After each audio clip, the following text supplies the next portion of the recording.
नमस्कार, मैं हूं अतुल सिंघल। स्वागत है आपका हमारे खास कार्यक्रम अग्रदूत में। इस कार्यक्रम में हम समाज की ऐसी हस्तियों को आमंत्रित करते हैं जिन्होंने अपनी ईमानदारी, लगन और मेहनत के दम पर न केवल खुद एक मुकाम हासिल किया हो, बल्कि समाज के प्रति अपनी जिम्मेदारी को भी बखूबी निभा रहे हों। ये ऐसे अग्रदूत होते हैं जो मीडिया और प्रचार प्रसार की चकाचौंध से बिल्कुल दूर रहकर खामोशी से समाज को दिशा दिखाने के काम में लगे होते हैं। समाज के दूसरे लोग इनसे प्रेरणा ले सकें, इसलिए हम ऐसे अग्रदूतों को अपने कार्यक्रम में अतिथि के रूप में बुलाते हैं। हमारे आज के अग्रदूत हैं डॉक्टर BM भारद्वाज जी, जो अपना घर के नाम से एक बहुत बड़ा आश्रम चला रहे हैं। डॉक्टर भारद्वाज, आपका बहुत बहुत स्वागत है कार्यक्रम अग्रदूत में। Thank you sir. Doctor BM Bhardwaj पेशे से एक डॉक्टर हैं जिन्होंने अपना पूरा जीवन नर सेवा, नारायण सेवा के लिए समर्पित कर दिया। इतना ही नहीं, डॉक्टर भारद्वाज और उनकी पत्नी डॉक्टर माधुरी भारद्वाज ने मानव सेवा के लिए गीता के कर्म सिद्धांत को अपना लिया है। आइए जानते हैं BM भारद्वाज का एक छोटा सा परिचय। हमने देखा कि आप पिछले 25 साल से लगातार समाज सेवा के काम में लगे हैं और सन 2000 से तो आपने पूरी तरीके से अपने आप को समाज के लिए समर्पित कर दिया जी। आपकी जो प्रेरणा का स्रोत रहा, किस तरीके से और क्या रहा? बेसिकली हम लोग उत्तर प्रदेश में डिस्ट्रिक्ट अलीगढ़ का गांव है, शहरों वहाँ के रहने वाले हैं जी। उन दिनों में सिक्स क्लास में पढ़ता था। हमारे गांव में एक ब्रदर थे, उनका अपना कोई नहीं था। अच्छा। वो ग्वाला का काम करते थे जी। उनकी उम्र उन दिनों 80-85 के लगभग होगी। तो गांव वाले अपने पशुओं को, हमारी बगीची थी वहाँ छोड़ जाते थे। बाबा उन पशुओं को ले जाते थे, दिन भर पूरे जंगल में चराया, शाम को बगीचे पे छोड़ दिया, गांव वाले फिर अपने घर ले जाते थे। पूरा जीवन उनका इसी कार्य में बीत गया। पगार के रूप में कोई उनको भोजन दे देता था, कोई कपड़े दे देता था, ये उनकी पगार ही पूरे जीवन की। अंत समय में उनके घाव हो गए शरीर में। कभी कोई वैद्य जी को दिखा लाया, कभी कोई दिखा लाया, कीड़े पड़ गए शरीर में, बड़े बड़े घाव हो गए। करीब 1 महीने तक ये स्थिति रही और अंत में उनका देहावसान हो गया है। उस तकलीफ को मैंने काफ़ी नज़दीक से देखा। जब से मन में ऐसा कुछ था कि लोग मदद तो करना चाहते हैं, लेकिन जिम्मेदारी लेने वाला कोई नहीं होता है। काश हम जिम्मेदारी ले लें, और उसी रूप में जिम्मेदारी ले ली। आज ये अपना घर के रूप में पड़े। तो उसके बाद आपको लगा कि इस तरह से गरीबों की सेवा करनी चाहिए या ऐसे लोगों की सेवा करनी चाहिए जिनका कोई नहीं है? नहीं, यही था मन में कि जिनको कोई संभालने वाला नहीं है, बस उनकी सेवा करनी चाहिए। कब से आपने फिर इस काम को शुरुआत की कि गरीब लोगों को लाना है, बुजुर्गों की सेवा करनी है?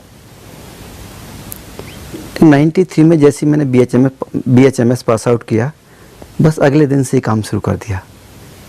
क्लिनिक थी, क्लिनिक प्रारंभ कर दी, क्लिनिक के साथ साथ ये काम भी प्रारंभ कर दिया।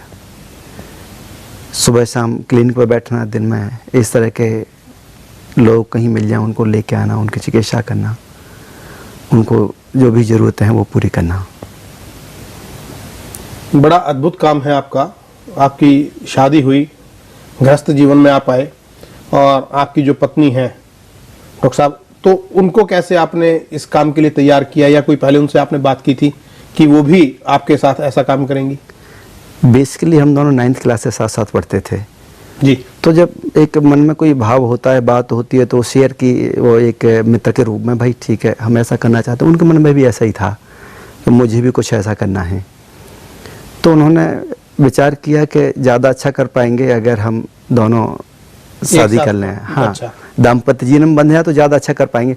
हो सकता है मुझे भी कोई मेरी सोच का न मिले, आपको भी कोई आपकी सोच का न मिले, तो कार्य करने में थोड़ी असुविधा हो सकती है। दोनों अगर एक सोच के होंगे तो ज़्यादा अच्छा काम कर सकते हैं, और इसको जितना चरम तक ले जा सकते हैं तो हम दोनों बड़ा इजी ले जा सकते हैं।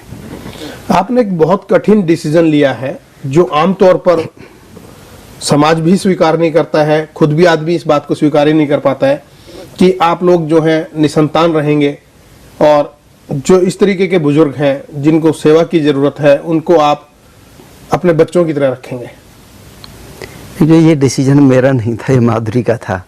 अच्छा। हाँ, माधुरी का सोच था कि अगर बच्चे हो जाएंगे तो बच्चों में मन बटेगा, उनकी सेवा में लग जाएंगे, बहुत कुछ जीवन हम उनकी सेवा में, उनकी परवरिश में निकाल देंगे, ज़्यादा अच्छा होगा। कि इस तरह के बहुत सारे लोग हैं, हम 1-2 बच्चा कर लें, 4 बच्चा कर लें, उससे ज़्यादा कुछ भला तो होने वाला है नहीं देश का। बहुत सारे सैकड़ों की संख्या में बच्चे हैं, हज़ारों की संख्या में बच्चे हैं जिनको सच्चाई में मान नहीं मिल रही है, सच्चाई में अपने जो गार्जियन होते हैं उनका प्रेम, एजुकेशन नहीं मिल पा रही है, तो वो ज़्यादा बच्चों की देखभाल और सेवा हम कर पाएंगे। मैंने देखे हैं आपके आश्रम, और हम एक और रिपोर्ट देखते हैं। हमारे साथ जुड़े हुए सावरमल गोयल जी, जो अपना घर से जुड़े हुए हैं। उनसे जानूंगी मैं कि क्या प्रेरणा उनको मिली जो वो अपना घर से जुड़े हैं। सावरमल जी, आपसे जानना चाहूंगी कि कैसे आप अपना घर से जुड़े। मेरा सन 2009 में एक्सीडेंट हुआ था, तो एक्सीडेंट के बाद मुझे कुछ कंपनसेशन मिलना था, तो बस मन में विचार आया था कि इस कंपनसेशन को समाज से वंचित लोगों के लिए कहीं भी लगाया जाए। तो बस परमात्मा की कृपा हुई, डॉक्टर BM भारद्वाज का आशीर्वाद हुआ कि अपना घर आश्रम तक पहुंच गए वहाँ उस कंपनसेशन के लिए। उसके बाद वहाँ जो देखा, वहाँ रियलिटी देखी, जो मानव सेवा देखी, तो मन में विचार आया कि इससे बड़ा मंदिर नहीं है, सबसे बड़ा तीर्थ है ये, तो बस वहीं के हो गए। तो आप औरों को भी इस काम के लिए प्रेरित करते हैं? हाँ बिल्कुल, जितना बन पाता है परमात्मा की कृपा से लोगों को अवगत कराते हैं, जितना भी आश्रम के बारे में, गतिविधियों के बारे में, सोशल नेटवर्किंग से भी जितना बन पाता है परमात्मा की कृपा से कर रहे हैं और सफलता भी मिल रही है। जी, आपसे जानना चाहूँगी, हमारे कार्यक्रम के माध्यम से आप आम जनता से, आम लोगों से क्या अपील करना चाहेंगे कि कैसे जो है वो अपना घर तक लोगों को पहुँचा सकते हैं, ज़रूरतमंद जो लोग हैं, या कैसे उनकी सहायता कर सकते हैं? जैसे अभी आपके चैनल पे भी सब नंबर फ्लैश होंगे, और अपना घर आश्रम की वेबसाइट है, फेसबुक है, तो उस पर लोग जो है ना ज़्यादा से ज़्यादा देखें, जुड़े, और अपना घर का नंबर अपने मोबाइल में फीड कर लें। जहाँ भी इस तरह के लोग दिखाई दे, अपना घर आश्रम को फ़ोन करें, आश्रम की एम्बुलेंस वहाँ जाएगी और इन लोगों को लाएगी, इनकी सेवा करेगी। सावरमल जी, बहुत बहुत धन्यवाद हमसे बात करने के लिए। धन्यवाद। तो ये थे हमारे साथ सावरमल गोयल जी, जो अपना घर से जुड़े हैं। उनका खुद का एक एक्सपीरियंस रहा है, जिसके वजह से जो है वो अभी तक इतने सालों से अपना घर से जुड़े हुए हैं। डॉक्टर BM भारद्वाज जी ने 29 जून 2000 में राजस्थान के भरतपुर से अपना घर आश्रम की शुरुआत की, जहां उन्होंने असहाय रोगियों की निस्वार्थ भाव से सेवा करना शुरू किया, और तब से लेकर अब तक हजारों की तादाद में असहाय लोगों की सेवा कर चुके हैं। और आज देश में करीब 17 अपना घर आश्रम खुल चुके हैं, जहां निःशुल्क दीन दुखियों की सेवा की जा रही है। आइए देखते हैं ये रिपोर्ट।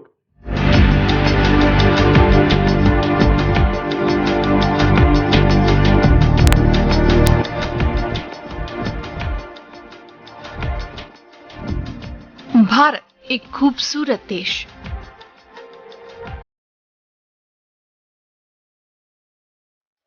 जहां हर एक वस्तु, व्यक्ति अपने आप में एक खूबसूरती समेटे हुए है। जहां भी नजर पड़ती है वहां सुंदर चेहरे दिखाई पड़ते हैं।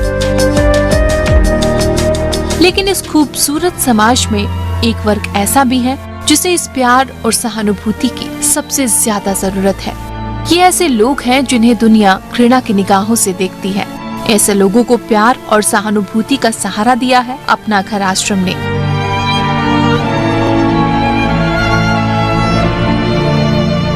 आपने आज तक वृद्धाश्रम, अनाथाश्रम आदि के बारे में तो सुना होगा, लेकिन अपना घर आश्रम अपने आप में अनूठा है। इस आश्रम में उन लोगों की निस्वार्थ रूप से सेवा की जाती है जिन्हें दुनिया न तो देखना चाहती है और न ही उनसे कोई संबंध रखना चाहती है। अपना घर की स्थापना आज से 17 साल पहले एक डॉक्टर दंपति ने की। अपना घर आश्रम की पूरे भारतवर्ष में 17 शाखाएं हैं, जिनमें अभी तक 15,000 पीड़ितों का उपचार किया जा चुका है, जिनमें से 8,000 पीड़ितों को उनके परिवार से भी मिलाया जा चुका है। इस संस्था की खास बात ये है कि किसी से भी किसी भी प्रकार की मदद नहीं लेते, बल्कि इस संस्थान में ठाकुर जी को चिट्ठी लिखने का रिवाज है। अपना घर में 3,200 से ज्यादा असहाय व्यक्ति निवास भी कर रहे हैं। ये संस्थान भरतपुर के अलावा अजमेर, कोटा, अलवर, दिल्ली, बीकानेर, कोकिलावन, जोधपुर आदि स्थानों में भी चल रही है, जिनमें मनोरोगी, लकवा पीड़ित, कुष्ठ आदि रोगियों के इलाज, खान पान और रहने की उचित व्यवस्था निःशुल्क की जाती है। बीएम भारद्वाज और माधुरी भारद्वाज ने अपना संपूर्ण जीवन दीन दुखियों की सेवा में लगा दिया ताकि कोई भी इस दुनिया में अपने आप को असहाय न महसूस करे। इनकी निस्वार्थ सेवा भाव को शत शत नमन। डॉक्टर साहब, आप बता रहे थे कि 17 आश्रम अब तक खुल चुके हैं और इस वक्त 3200 प्रभु जी इन आश्रमों के अंदर स्वास्थ्य लाभ ले रहे हैं। जी। किस तरीके से संभव हुआ? बड़े बड़े आश्रम, 17 आश्रम, इतना बड़ा कामकाज, उसमें इतने सारे लोग, दीन दुखी और पूरी टीम काम करने वाली, और खास तौर से आप चंदा और दान मांगते नहीं है किसी से? नहीं मांगते तो हैं, लेकिन परमात्मा से मांगते हैं जो सबका दाता है बस, और सभी भाग्य लेके आते हैं अपना अपना। तो अब 2 खूबियां हैं विशेष रूप से जी। एक तो जिस दिन से अपना घर प्रारंभ हुआ है उस दिन से आज तक किसी को लेने से इनकार नहीं किया गया। कभी किसी ने आज तक ये नहीं कहा कि हमारी क्षमता पूरी हो गई, अब हम आपको नहीं ले सकते।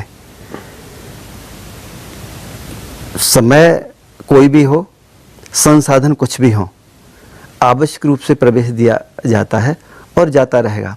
अपना घर की थॉट है कि सभी अपना भाग्य लेके आते हैं। अब आका कोई पैदा हुआ नहीं। जब वो रेलवे स्टेशन पर होते हैं तो परमात्मा रेलवे स्टेशन भोजन पहुंचा देते हैं। जब किसी बस स्टैंड पर पहुंच जाते हैं, बस स्टैंड पर पहुंचा देते हैं। जब वो कोई गली कॉलोनी में पहुंच जाते हैं तो गली कॉलोनी पहुंचा देते हैं। जब वो अपना घर में पहुंच जाते हैं तो परमात्मा वहाँ पर भी लेके पहुँचेंगे। ये हमारा एक सिद्धांत है। और चंदा मांगने का तो कोई बात ही नहीं है। हम ठाकुर जी का काम करते हैं, भगवान का काम करते हैं। भगवान का काम करते हैं तो संसाधन तो भगवान को देने ही होंगे। इसीलिए जो भी जरूरत होती है, जितने भी आश्रम हैं, सभी में ठाकुर जी को चिट्ठी लिख दी जाती है। सुई की आवश्यकता है, चावल की आवश्यकता है, भवन की आवश्यकता है, भूमि की आवश्यकता है, वेतन की आवश्यकता है, ठाकुर जी को लिख देते हैं। हम एक आश्रम की बात करें भरतपुर की, रोजाना 2.25 से 2.5 लाख रुपए का खर्चा होता है।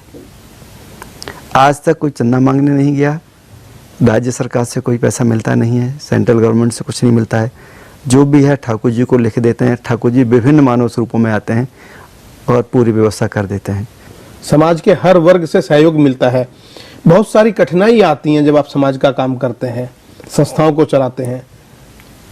बेशक ठाकुर जी ने उन कठिनाइयों को दूर किया, लेकिन फिर भी हम जानना चाहेंगे कि कैसी कठिनाइयों का सामना आपको करना पड़ा या करना पड़ता है अक्सर?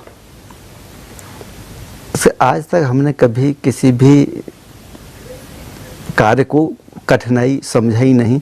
हम सोचते हैं ये हमारे कार्य का हिस्सा है और कभी ऐसा कोई कठिनाई नहीं है। कहीं कोई लगता है, कहीं कठिनाई होती है तो हम खुद ये फील करते हैं हम इसको हैंडल करने में अक्षम हैं। बाकी कठिनाई तो कोई है नहीं। जब सक्षम हो जाते तो कठिनाई अपने आप ही दूर हो जाती है। जी बिल्कुल। कार्यक्रम अग्रदूत में आज हम चर्चा कर रहे हैं डॉक्टर बीएम भारद्वाज से, जो अपना घर आश्रम के संस्थापक हैं, और उनकी पत्नी डॉक्टर माधुरी, जो इस काम में उनका तन मन धन से पूरा सहयोग करती हैं। संत का जीवन दोनों पति पत्नी व्यतीत कर रहे हैं। उन्होंने ये निर्णय किया है कि निसंतान रहेंगे, दीन दुखियों की सहायता करेंगे और अपना घर आश्रम का काम जो है उसको देखेंगे और ज़्यादा से ज़्यादा इसको फैलाने की कोशिश करेंगे। डॉक्टर साहब, आपने ये कहा कि सारी समस्याओं का हल खुद निकल जाता है और काफ़ी खर्चा भी है इस कार्यक्रम, आपके जो पूरा का पूरा कार्यक्रम आप चलाते हैं, करीब करीब 1.25 से 2 करोड़ का खर्चा, साल का खर्चा ये बनता है। 6-7 लाख रुपए रोज के खर्चे के अगर हिसाब से हम कैलकुलेट करें। लोगों से किस तरीके से लोग सहायता करते हैं आपकी, कैसे या कर सकते हैं अगर कोई सहायता करना चाहे तो? सबसे पहले तो हम ये चाहेंगे कि जो भी रोड साइड पे हैं, बीमार हैं, लावारिस हैं, उनको दिखाई दें और ऐसा लगता है वो अपने आप को नहीं संभाल पाते और उन्हें कोई संभालने वाला नहीं है, उनको सबसे पहले अपना घर आश्रम में पहुंचाने में मदद करें। किसी भी स्तर पर तकलीफ है उनकी तकलीफ में भागीदारी करें और ये समझें कि परमात्मा ने हमें अपनी सेवा का मौका दिया है और उस मौके को हाथ से न जाने दें। जी, मतलब अगर भावना सही है, लोगों की मंशा सही है और किसी दीन दुखी को वो आश्रम तक पहुंचा देता है, आपको सूचना दे देता है, आपकी एम्बुलेंस आएगी, उसको ले जाएगी, ये भी अपने आप में सबसे बड़ी सेवा का काम है। यही आप कहना चाहते हैं? हाँ जी सर, ये 2-3 स्तर पर कार्य होता है। एक तो यह है कि आप पहुंचा सकते हैं सीधे सीधे जी। अगर आप नहीं पहुंचा सकते तो हमारे नंबर हैं आश्रम के, वहाँ पर सूचना दे दें और निर्धारित समय है, अगर आप 40 किलोमीटर दूर हैं तो इंस्टॉलेशन टाइम 15 मिनट का और 1 घंटे में गाड़ी वहाँ पर पहुँच जाएगी, ये हम मान के चलते हैं। और जब तक हमारी एम्बुलेंस वहाँ पर पहुँचे आश्रम की, उस समय तक उनकी देखभाल करना, उनकी परवरिश करना वो जिम्मेदारी है। और हमारे जो ड्राइवर्स हैं, जो साथी हैं, वो निरंतर संपर्क में रहते हैं और आप उनको गाड़ी में बैठवाएं और आपका काम पूरा हो जाता है। तो कितना एरिया कवर कर लेते हैं इस तरीके से आप, अगर देखा जाए तो, हिंदुस्तान का या उत्तरी भारत का? एरिया तो मैं बता दूं, इतना कवर करते हैं कि अभी भी लास्ट ईयर 1 साल में 1180 को स्वस्थ होने के उपरांत 23 राज्यों में पुनर्वासित किया है। तो 23 राज्यों का एरिया सीधा सीधा कवर हो गया। करीब करीब देखा जाए तो पूरे भारतवर्ष में आपका जो है ऑलमोस्ट कामकाज चल रहा है उसको। जी। लोगों को जब आप मिलवाते हैं उनके परिवारों से, तो उसमें किसी तरीके की कोई समस्या का सामना करना पड़ता हो, या परिवारों का कैसा रुझान रहता है जिन परिवारों से आप उनके बिछड़ों को मिलवाते हैं? 80% तो ठीक रहता है, लेकिन 20% ऐसे होते हैं कि जो लेना नहीं चाहते, और ये हमारे लिए बड़ा तकलीफ का विषय होता है। जब आप देखेंगे बहुत से दादा, भैया, बुआ, बहन, चाची, ताई, वो इंतज़ार करते हैं कि हमें कोई लेने आए। और स्थिति जब गंभीर हो जाती है कि जब पति से तलाक हो गया किसी बहन का और मदर फादर एक्सपायर हो गए, भाई भाभी उनको रखना नहीं चाहते। वो कहती हैं मुझे घर जाना है, और भाई भाभी लेने को तैयार नहीं होते। इसी तरह मेल में है, मेल की भी स्थिति यही है। संपत्ति नहीं है, मदर फादर हैं, जब तो संभालते हैं, मंद बुद्धि, मनोरोगी या दूसरी कोई ऐसी बीमारी असाध्य, उनको लोग धार्मिक स्थलों पर छोड़ देते हैं। और फिर वो ये भी नहीं सोचते कि इनको कौन संभालेगा, कौन इनको भोजन देगा, कौन दवाई की पूछेगा। खुद संभाल नहीं पाते।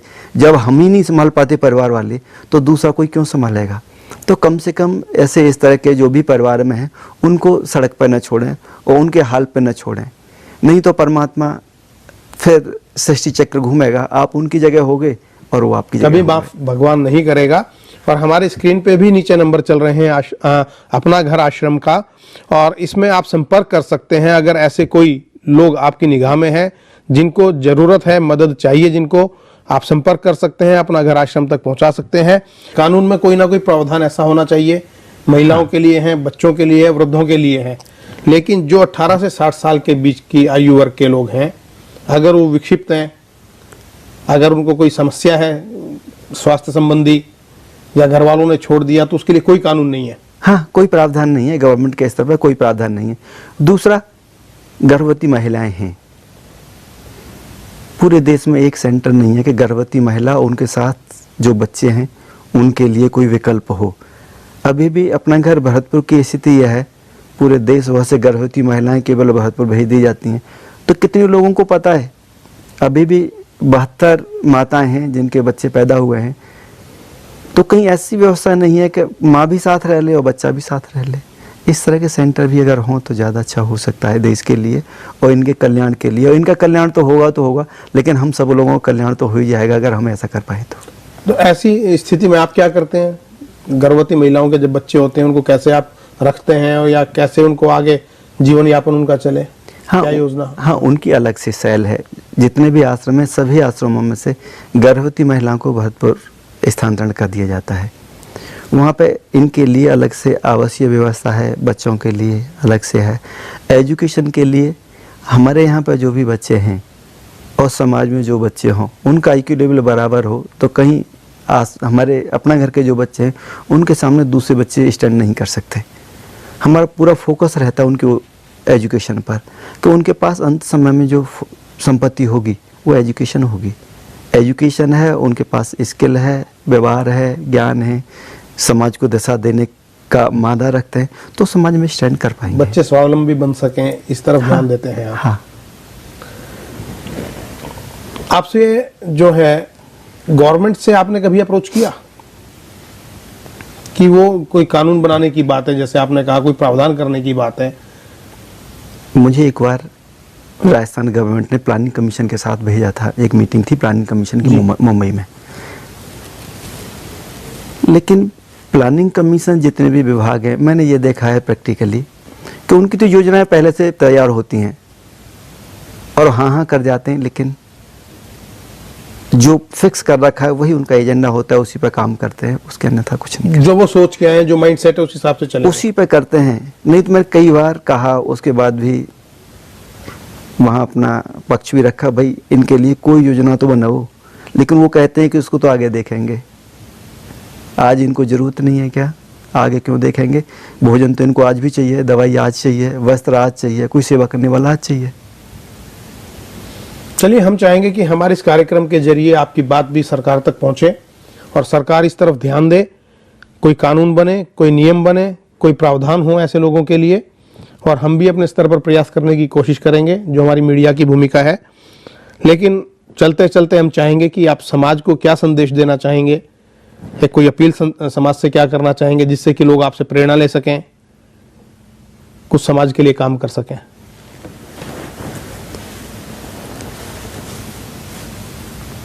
जो सक्षम हैं, शारीरिक रूप से हैं, संसाधनों के रूप से हैं या मानसिक रूप से हैं, अपना योगदान समाज को दे। समाज का ऋण है। हम केवल पैसा दे के जो वस्तु खरीद लेते हैं उससे ऋण का चुकता नहीं हो सकता। हम आज यहाँ पर बैठे हैं, बल्ब का यूज कर रहे हैं, हम 10 रुपए का या 20 रुपए का बल्ब समाज से बाजार से खरीद के उसकी पूर्ति नहीं कर सकते। उसका जीवन लगा है, जिसने इनका आविष्कार किया था, उसका भी तो ऋण है हमारे पास, उनका ऋण जरूर चुकाएं। और इस तरह से जो भी लावारिस असहाय के रूप में कहीं पर भी आपको दिखे, एक बार उनको अपना घर तक पहुंचाने का प्रयास आवश्यक रूप से करें। किसी भी स्थिति में हो, आप कहीं पर भी जा रहे हो, कोर्ट जा रहे हैं, आप ऑफिस जा रहे हैं, बच्चे को दिखाने जा रहे हैं, पत्नी को दिखाने जा रहे हैं, पिताजी को दिखाने जा रहे हैं, आप ये न सोचें ये मेरा काम रह जाएगा, क्योंकि परमात्मा है, वो दो जगह आपको किसी काम पर नहीं लगा सकता। उस दूसरे काम को परमात्मा खुद करेगा। आप एक बार उसके काम को करके तो देखें। बहुत बहुत धन्यवाद कार्यक्रम अग्रदूत में पधारने के लिए। नमस्कार। हमारे साथ डॉक्टर BM भारद्वाज आज रहे, अपना घर के संस्थापक जो थे। उन्होंने बहुत अच्छी बातें बताई हैं। कहा है कि प्रभु के ऊपर आप सब कुछ छोड़ दें, भगवान पर छोड़ दें, अल्लाह पर छोड़ दें, वो सारे काम खुद करेगा। निमित्त मात्र मनुष्य को बनाया है, समाज सेवा का काम करते रहना चाहिए। साथ में किसी से पैसा नहीं मांगते हैं, चंदा नहीं मांगते हैं, क्योंकि मांगते हैं तो केवल ठाकुर जी से मांगते हैं और ठाकुर जी सारी पूर्ति करते हैं। कोई भी दीनहीन हो, दुखी हो, असहाय हो, उसको अपना घर आश्रम अपनाने के लिए तैयार रहता है। नीचे स्क्रीन पर नंबर चल रहे हैं, आप किसी भी तरीके से जुड़ना चाहें इस संस्था से जुड़ सकते हैं, तन मन धन से सहयोग कर सकते हैं। बेशक अपना घर आश्रम खुद किसी से चंदा नहीं मांगता हो, लेकिन उसके बिहाफ पर हम एक तरीके से अपील करना चाहेंगे लोगों से कि आप इस संस्था से जुड़ें, तन मन धन से इसमें सहयोग करें। कोई सवाल आपके मन में हो तो आप हमसे पूछ सकते हैं। स्क्रीन पर हमारा नंबर भी चल रहा है। कार्यक्रम अग्रदूत में इस हफ्ते इतना ही। अगले सप्ताह फिर किसी नई शख्सियत से मुलाकात करेंगे। तब तक के लिए आज्ञा दीजिएगा। नमस्कार।